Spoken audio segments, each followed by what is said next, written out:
What's up, everybody, and welcome to episode 200 of the Stand Up Guys podcast. That's right. Somehow, some way, we've had 200 episodes of absolute nonsense. I don't know how we did it, but before I kick off today's show, I want to say anybody out there who has at all supported this channel, watched any of our ridiculous videos, I appreciate it very, very much. Thank you very, very much. But for this momentous occasion, 200 episodes, I was wondering what I should do the show on. And for people who haven't watched, recently I did a 5-part series talking about the new Batman animated show, Batman Cape Crusader, that's currently on Amazon. But the reason I did that video series is because I'm such a fan, if you couldn't tell by my Batman animated series shirt that I'm wearing. I happen to be a pretty big fan of Batman the Animated Series. So I thought, what better way to do episode 200 than to finally go through my top 10 episodes of Batman the Animated Series. And I got to tell you guys, this is not an easy task because this show is filled top to bottom with just a ton of great episodes. I will say before I kick off, please, anybody watching this, please jump in the comments and post your top 10 episodes. I'm very curious to see other people's lists. And also, look, I'm open to criticism. Tell me what I get wrong, what I get right. I'm down to hear it all. I got to tell you, I'll get to it, but I was kind of surprised when I was going through here, because what I did is without looking at anything, I made what I thought was my top 10 list. And then I'm like, okay, I'm going to actually go through, look at all the individual episodes for honorable mentions, because this show is too good not to have some honorable mention. And there was one on the list that I'm like, I can't believe this isn't in my top 10, but it's not. And, let's stop talking about it and actually get into it. So, like I said, let's kick off. Before we get to the top 10, I got to go through some honorable mentions. First honorable mention, Two-Face. This is court. And, there are a few 2-part episodes in Batman the Animated Series. I will say there is one 2-part episode or two, episode storyline that made it to my top 10. I did just count that as a single episode, which I guess is sort of cheating, but it's one storyline. I'm going to allow it. But yeah, first honorable mention, Two-Face, which of course is the story of Harvey Dent transforming into Two-Face. Batman the Animated Series does this very well. Visually, very gruesome Two-Face. And just a great exploration of the character. I think a good distillation of what he is in the comic books. Second honorable mention, It's Never Too Late. This is a story of Rupert Thorne and another mobster named Stromwell, who are, having a gang war, and Batman gets caught up in the middle of it. And it's the whole thing about this, aging mobster, and it's never too late to, redeem yourself, do the right thing, and can he do so? And it's I like, the colorful villains are always fun, but it's also fun from time to time to get an episode like this, more realistic villains, and I think it works very well. Next honorable mention, the Clock King. I think the Clock King is an underrated villain of Batman and the Batman the Animated Series. I just love the idea of this guy that's obsessed with time, obsessed with order, and when something interferes with that just a little bit, it kind of breaks him. And as someone who's kind of a type A personality, hates being late for things. This character really resonates with me. He also has another episode called Time at a Joint that is really fun. So yeah, check out the Quad King episode. Next, Mad as a Hatter, of course, the Mad Hatter origin story. I think this is done very well. I think I liked it. It's kind of relatable because the whole thing is, the guy that can't get the girl, and you can kind of sympathize with that. But then, of course, he just takes it too far. But I think they did great with that origin story. And I forget the actor's name, but I do like the voice actor for the Mad Hatter as well. Next honorable mention, another two-parter, Robin's Reckoning. So this explores Dick Grayson, both as a child when he loses his parents and as an adult when he finds out Bruce is investigating Tony Zuko. You also get like a good Batman Robin dynamic where Bruce is kind of trying to shield him from this, and Dick Grayson has to confront his past and his anger, and it very well done two-part episode. Next, Mudslide featuring Clayface. This is actually not the origin story. There's a two-parter called Feet of Clay, which is Clayface's origin, which is also very fantastic. But I actually like this one more. In this episode, we see Clayface being kind of taken care of by this woman he met while he was an actor, and it features like a really gruesome part at the end where Clayface actually like sucks Batman into his body and attempts to like drown him within himself, which is like really dark. But it's animated fantastically. Very well done episode.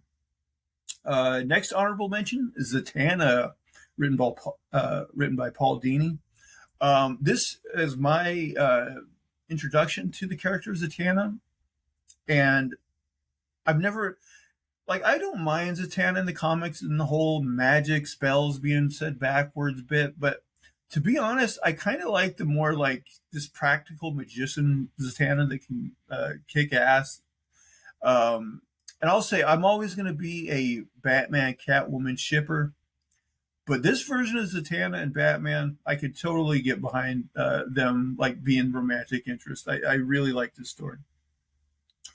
Next, another origin story, Read My Lips. This is the origin of the ventriloquist and Scarface. I gotta say, I really like the ventriloquist character.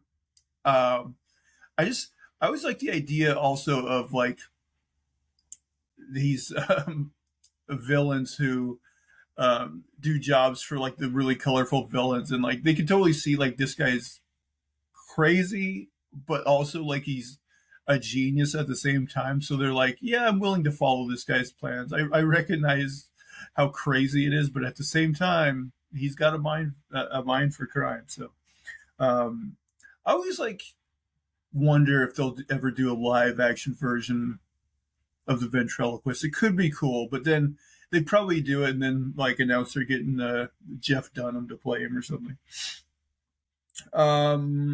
Next honorable mention, A Bullet for Bullock. I when I was talking about Bullock in the Cape Crusader show, he's so dirty, he's almost kind of irredeemable in that show.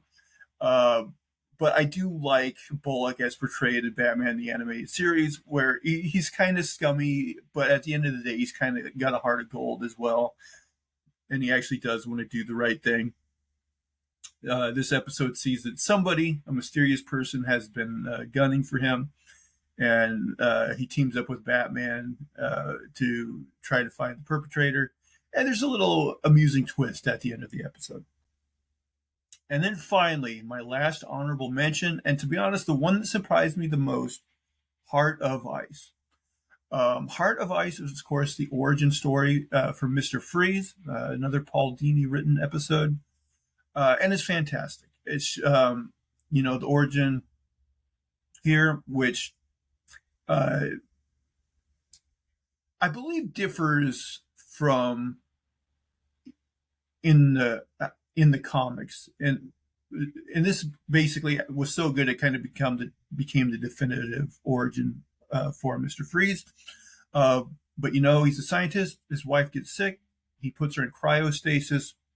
But the company he works for, uh, unplugs her, which leads to her death, which leads to him winning her.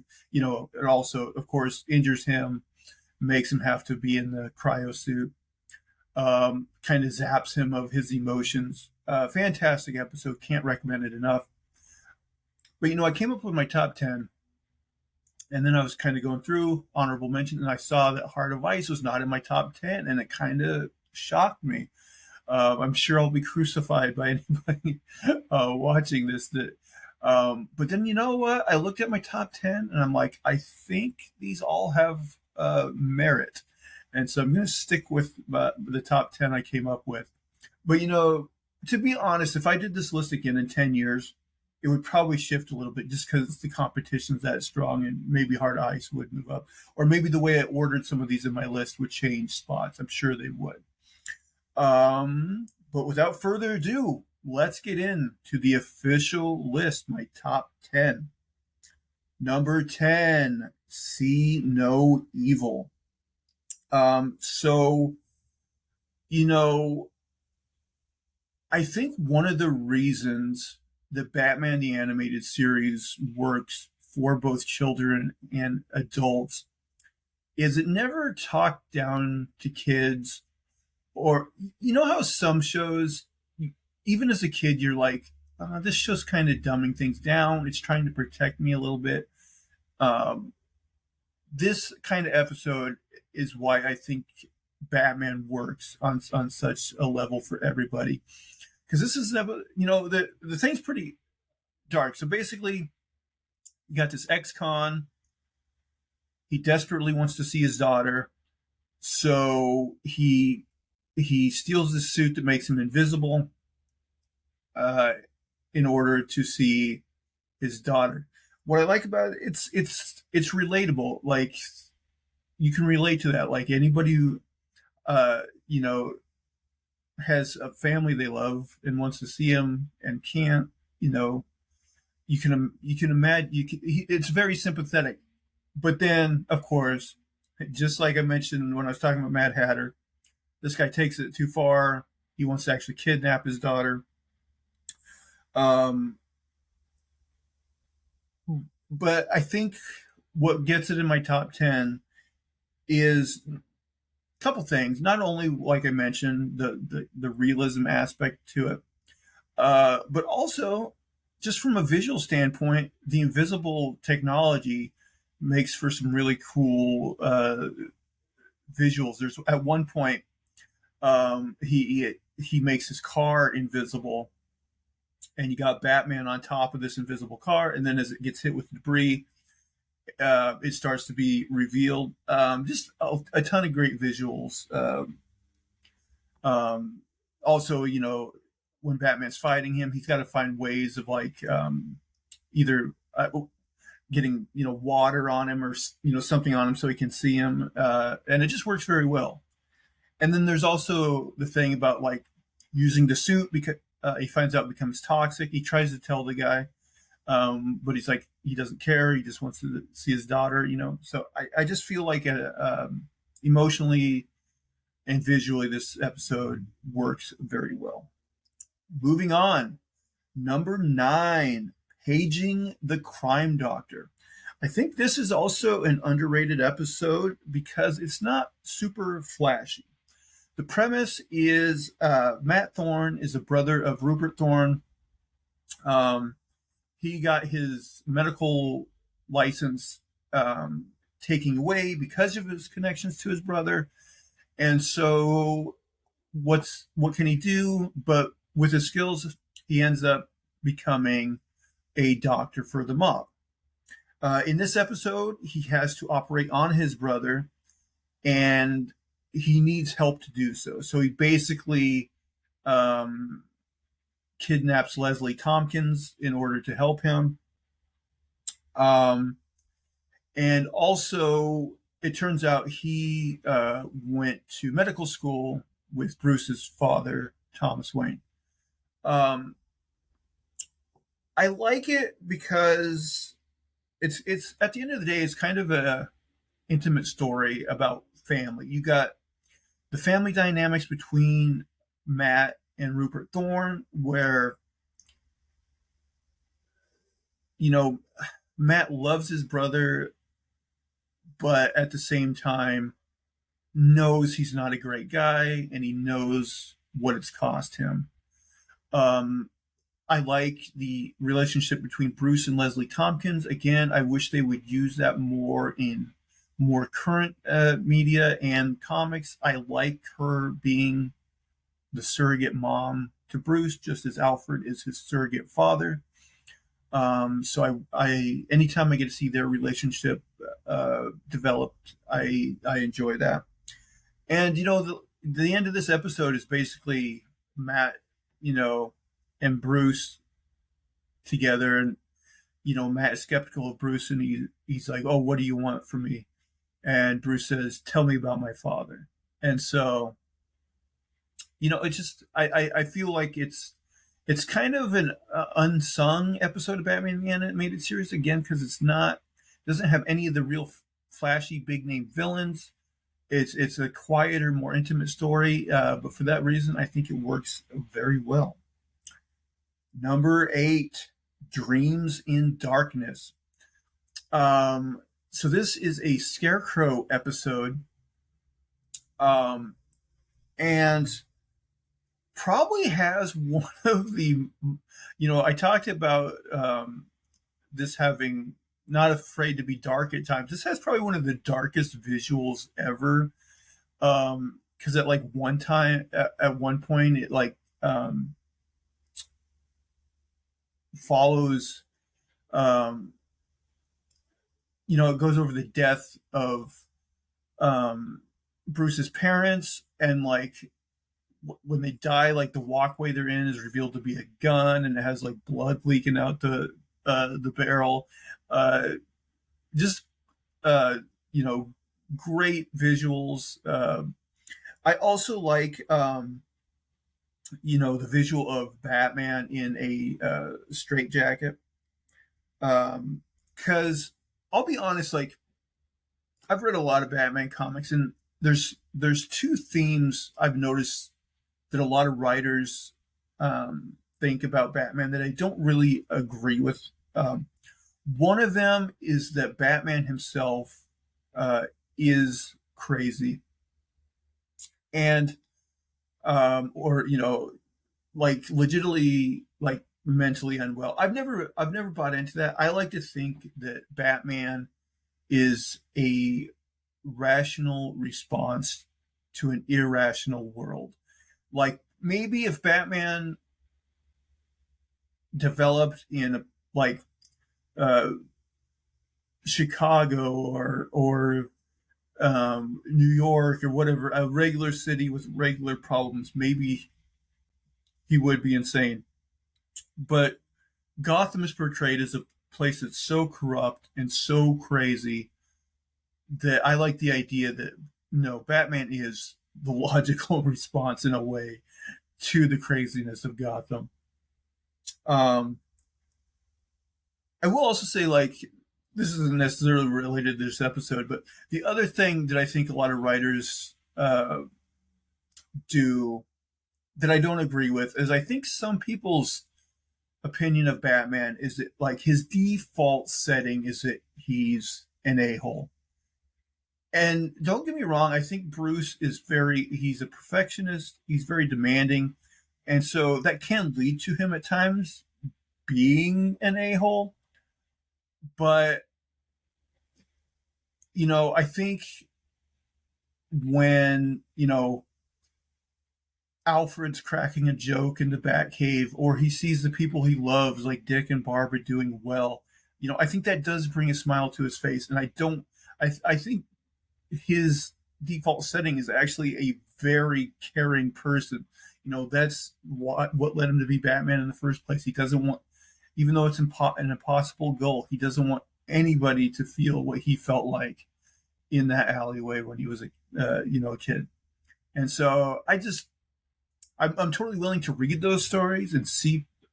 I'm open to seeing interpretations of the character like that. I just never bought them or personally agree with that slant. All right, moving on. Number 7, Trial. So, did Batman create his villains or vice versa? That's what this episode explores, and it does it in a very fun way. So, in top of the episode, we're introduced to, I'm blanking on her name, but she's an attorney, and basically, she's anti-Batman, anti-vigilante justice, thinks that he belongs in prison right along with the villains. Batman is, first that woman is like abducted, and when Batman investigates, we get this cool kind of turn where Poison Ivy kind of pretends to be a statue and then like hits him with a poison knockout arrow. I kind of like that sequence. But when he wakes up, all the villains have created a scenario where they're putting Batman on trial. Joker is the judge, which he's entertaining throughout the whole thing. You got a bunch of the villains as the jury, and then they're going to force this woman who is anti-Batman to defend Batman, which is a setup I think is brilliant as well. And so she kind of goes through several of the villains and basically makes them admit that no, it was not Batman who created them. They created themselves. They put themselves on that path. And I kind of like that, like, they're forced to admit that he won this case. That, yeah, indeed, like, it wasn't him that created us. And of course, Joker's going to kill him anyway. There's that turn, and then seeing him get out of it. A very fun episode. And of course, every once in a while, I talked about how the Paging the Crime Doctor episode was good because it didn't have all the flashy villains. Every once in a while, it is fun to get all those flashy villains in. And this episode basically has everyone. So, very fun episode. Good exploration of Batman and his villains. Just fantastic. Moving on, number 6, Beware the Gray Ghost. I feel like this is a very meta episode because, not only do you got Adam West as the voice of the Gray Ghost, and of course you kind of got the meta commentary on how he had a hard time after playing Batman in the Batman 66 show of getting other roles. His character here of Simon Trent, same thing. So I love that. And then also just meta for me, there's this whole thing where, Bruce tells him, as a kid, I used to watch you with my father. I definitely have memories of watching Batman the animated series as a kid with my own father. And he would put up with us kids watching cartoons. For the most part, I get the sense that he didn't enjoy most of them, but he actually did like Batman. So it was kind of cool to have a show that both of us were into, which was a rare occurrence, it seemed, when I was a kid. So, but also just, I'll be honest, I would love it if maybe Batman Cape Crusader could do it. Give us a one-off episode that is just an episode of the Gray Ghost. He exists as a pulp hero in that universe. And also, in Cape Crusader, I didn't mention it, but there is an episode where Alfred's reading a book, and I think the title is has the Gray Ghost in it. So presumably he still is a fictional figure in that universe. But yeah, I would love him to do something with the Gray Ghost. That would be great. Moving on. Number 5, The Demon's Quest. So as I referenced earlier, there was a 2-parter in my list. This is a 2-episode story, but I am counting it as one, just because one big story and a really good one as well. First of all, I want to say I know everybody talks about Kevin Conroy and Mark Hamill when they talk about the voice actors in Batman the Animated Series, as well they should, because they're fantastic. But really, so many good voice talents for the villains. And for me, David Warner as Ra's al Ghul, what a voice on! I could he's that guy I could listen to read the phone book. There's just something about his voice that works so well.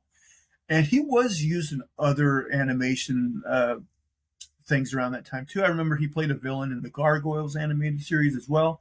But him as Ra's al Ghul, it's just so perfect. His voice is fantastic. So I wanted to shout that out.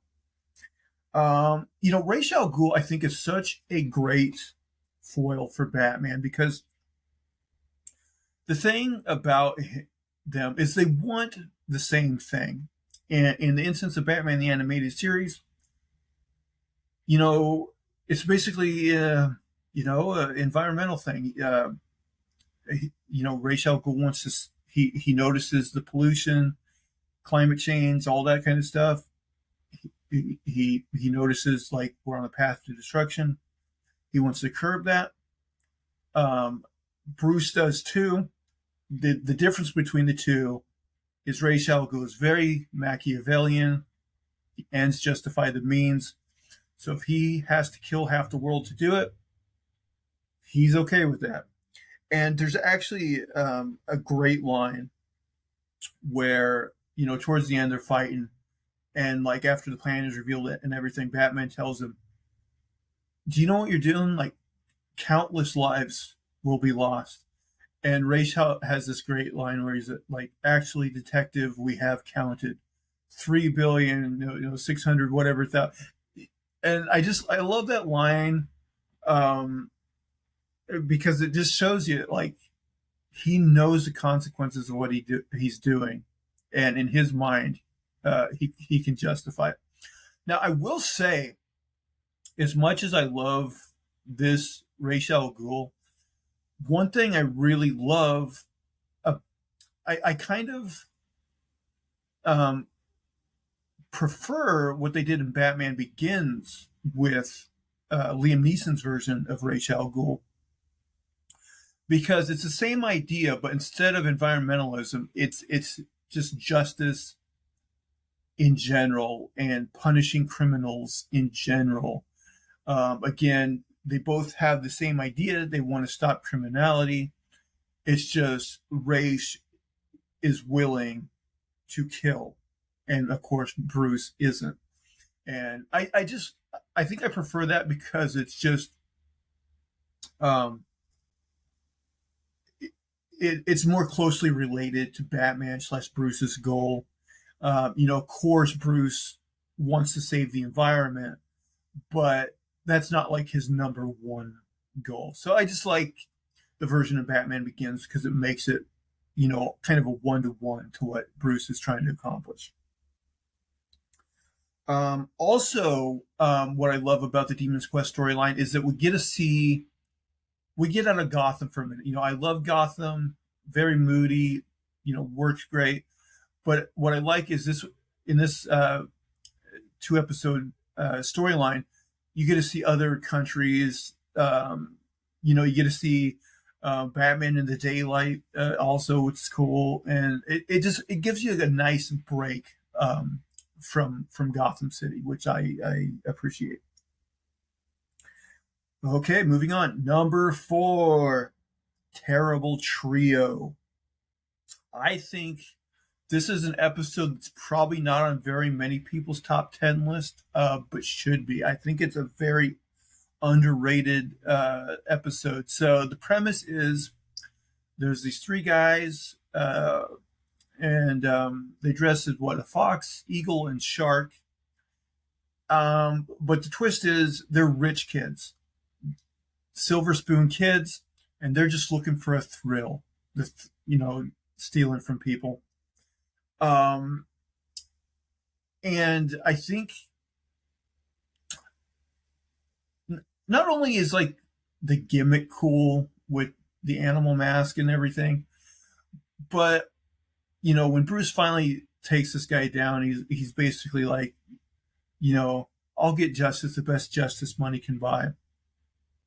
And in this cartoon, that doesn't work. He does actually go to prison, although in real life, let's be honest, it probably would work. So I like that exploration of, both Bruce and this guy are rich, but it goes to show you, um,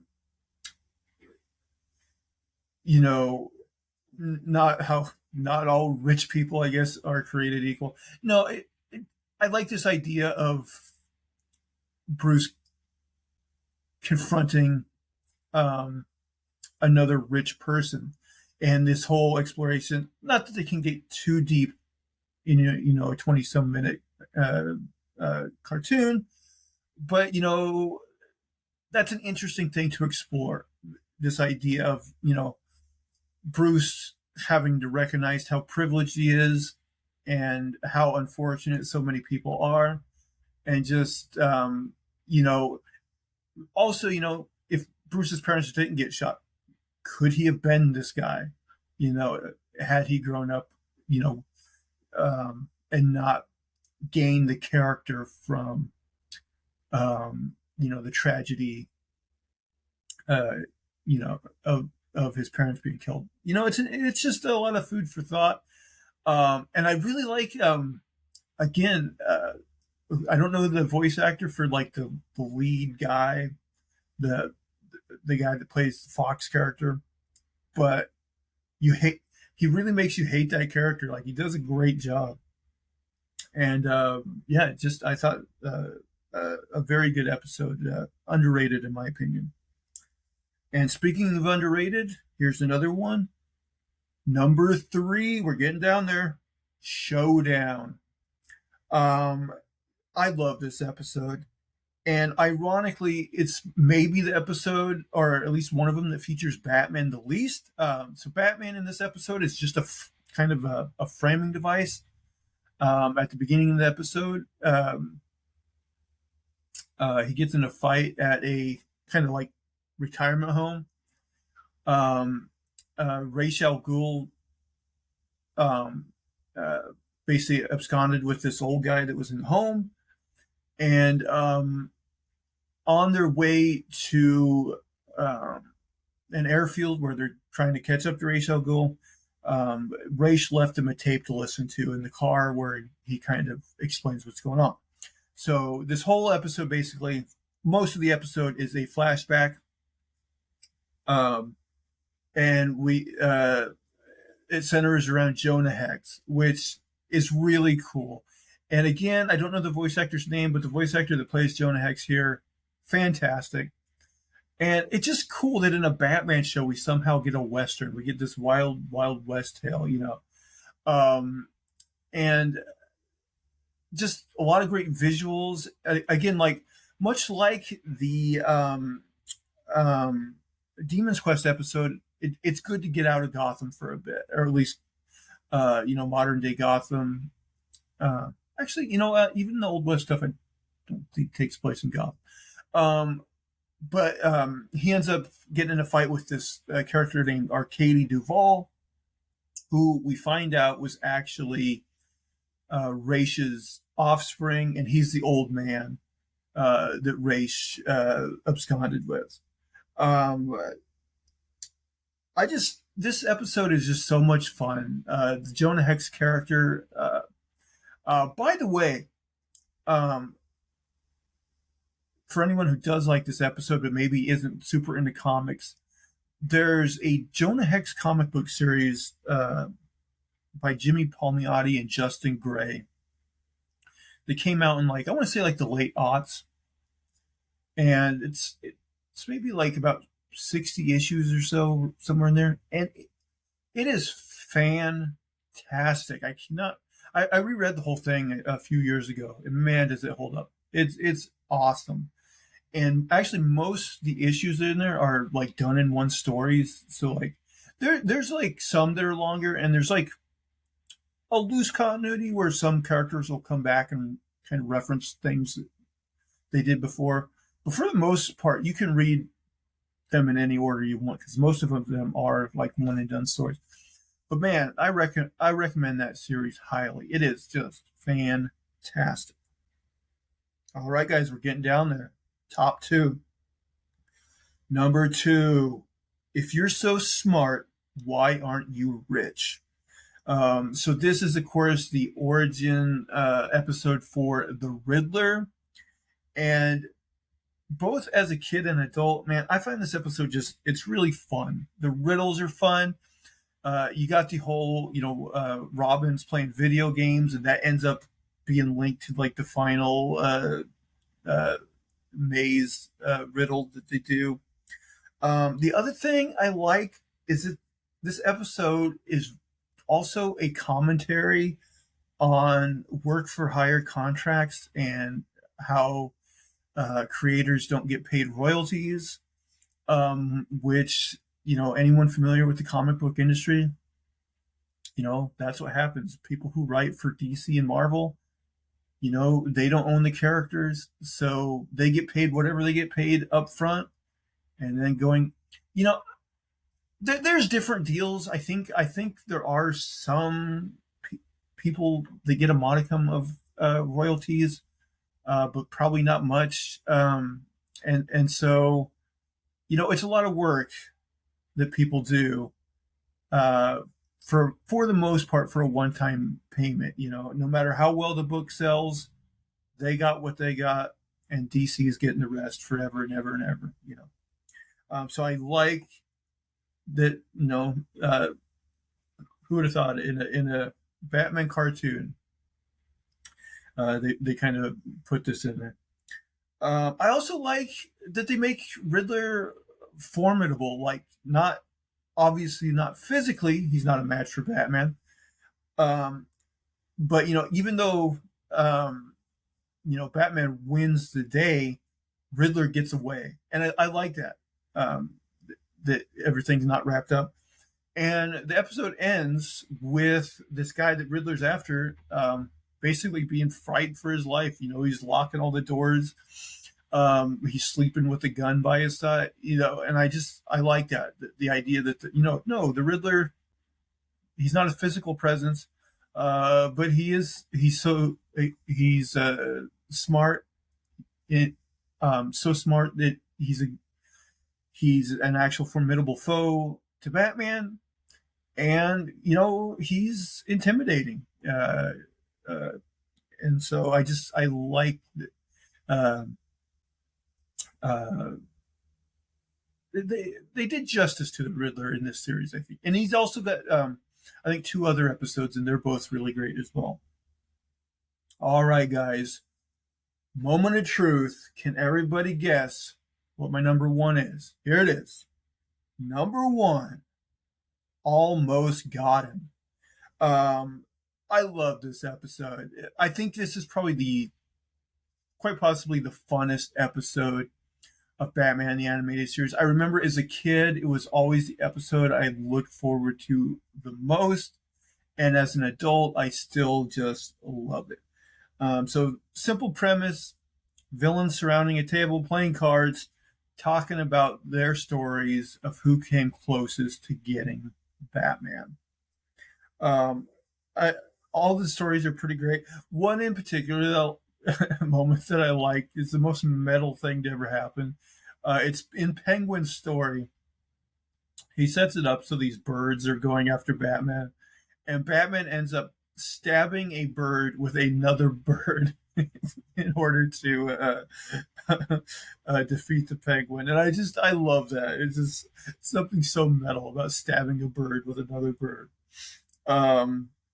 I also love the interplay between the villains. I remember there's a part where Two-Face snipes at Poison Ivy, and then she's like, "We used to date," and then Joker's like, "Oh, of course," just great stuff there. I also like so Croc's at the table, and the whole thing is just saying stupid stuff, and then at the end, even though it doesn't really make sense. It's revealed that Croc was actually Batman in disguise. If as silly as it is, I just love the idea that Batman is so committed to the bit that he, dresses up as Croc, learns his mannerisms, learns to say the things that he would say. It's kind of silly, but I don't know. Somehow it just works. And when I watch the episode, I don't really question it that much, and I just enjoy it. And then, of course, just when you think it's over, you find out he was there to get the information on where Catwoman is, so he could go save Catwoman. And then you get them on the rooftop, and she looks away. He pulls the old disappearing act, and she says, "Almost got the perfect ending, if you will." So yeah, that's it. So just to recap real quick. Top 10. Number 10, See No Evil. Number 9, Paging the Crime Doctor. Number 8, Dreams in Darkness. Number 7, Trial. Number 6, Beware the Gray Ghost. Number 5, The Demon's Quest. 4, Terrible Trio. 3, Showdown. 2, If You're So Smart, Why Aren't You Rich? And number 1, my all-time favorite episode of Batman the Animated Series, Almost Got Him. All right, guys, that is going to do it. But I am, like I said earlier, I want to see in the comments, I want to see everybody's top 10s. Also, let me know what you thought of my list. Am I totally stupid for leaving Heart of Ice off my top 10? Let me know. But guys, for the 200th episode, that is going to do it. I want to thank everybody very, very much. I will say I'm going to have another video shortly pertaining to the future of the podcast, or lack thereof, possibly. But, I just want to say it's amazing to get to 200. I considered it a feat, even with a rinky-dink podcast like this. And again, want a big thank you to everybody who's watched. I appreciate it very, very much. But still, just like always, I'll say, please subscribe to the YouTube channel. You can also subscribe in audio form on your podcast catcher of choice. Leave thumbs up, positive reviews, comments, all that good stuff. If you like, you can follow me over on Twitter/X at Zach Jones Live. That's ZachJonesLive. But that is going to do it for all of my shenanigans and poppycock. Thank you very much.